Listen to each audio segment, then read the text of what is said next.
Welcome back to Grammar Fundamentals for the SAT. This is Chapter 2, Lesson 15. Usually the subject comes before the verb, but not always. Today we learn to find the subject even when it hides in an unusual spot. In most sentences, the subject comes first, then the predicate, but not always. Watch. Normal order. The clouds drift across the valley. Subject first. Now, inverted order. Across the valley drift the clouds. The predicate comes first, and the subject, clouds, comes last. Writers invert sentences for variety or for emphasis, and such sentences often open with a prepositional phrase. The meaning is the same, only the order has flipped. So, how do you find the subject when it's hiding at the end? Same trick as always. Find the verb first, then ask who or what is doing it. Across the valley drift the morning clouds. The verb is drift. Drift. What drifts? The clouds. So clouds is the subject, even though it sits at the very end. And notice that opening phrase, across the valley, is just a prepositional phrase. It can never be the subject. Two little words trigger this same flip, there and here. When a sentence starts with there or here, the subject comes after the verb. There is a noise in the attic. There is never the subject. The real subject is noise. Here are your keys. Here isn't the subject either. Keys is. And that's exactly why we say are, not is. So treat there and here as mere signals. Skip them. Find the verb, and the subject is right after it. There's one more case where the subject seems to vanish, the imperative sentence, a command or a request. In a command, the subject is you, but it's understood, not actually written. Hand me the wrench. Who's being told to hand it? You are.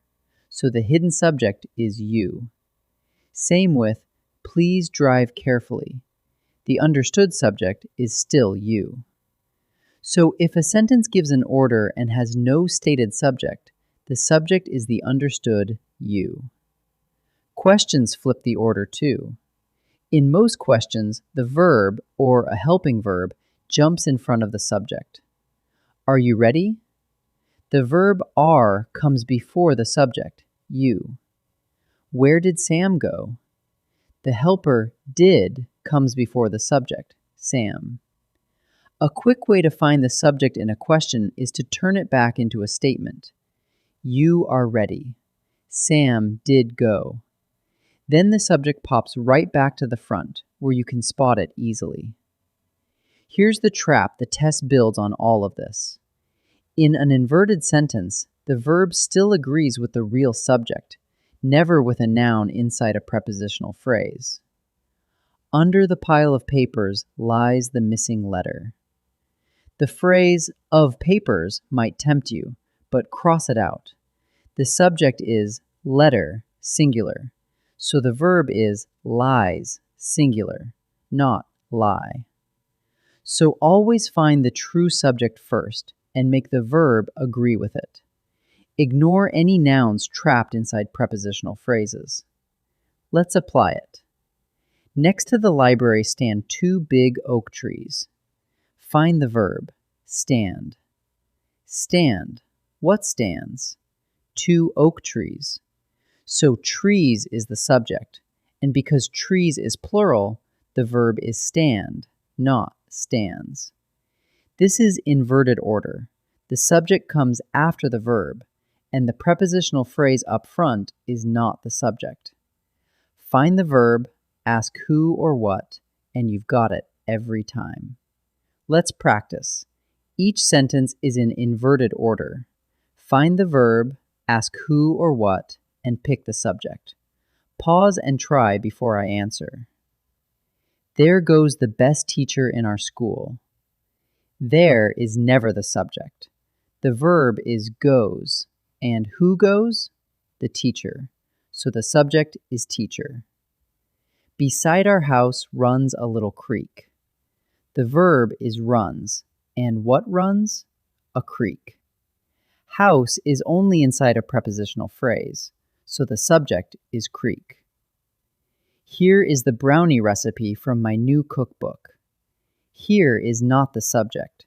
The verb is, and what is here? The recipe. So the subject is recipe. Now decide whether each sentence is a command with an understood you or a statement written in inverted order. Pause and try each. Please drive our new car very carefully. This tells someone to do something, and the subject, you, is understood, so the answer is command. At the foot of the cliff galloped a black stallion. The verb galloped comes before its subject, stallion. That's a statement in inverted order, so the answer is inverted order. There will not be time for another game. It begins with there and states a fact, and the subject, time, follows the verb. So the answer is inverted order. Let's bring it together. In inverted order, the verb comes before the subject. So find the verb and ask who or what is doing it. Sentences beginning with there or here are inverted. Those words are never the subject. Commands have the understood subject, you.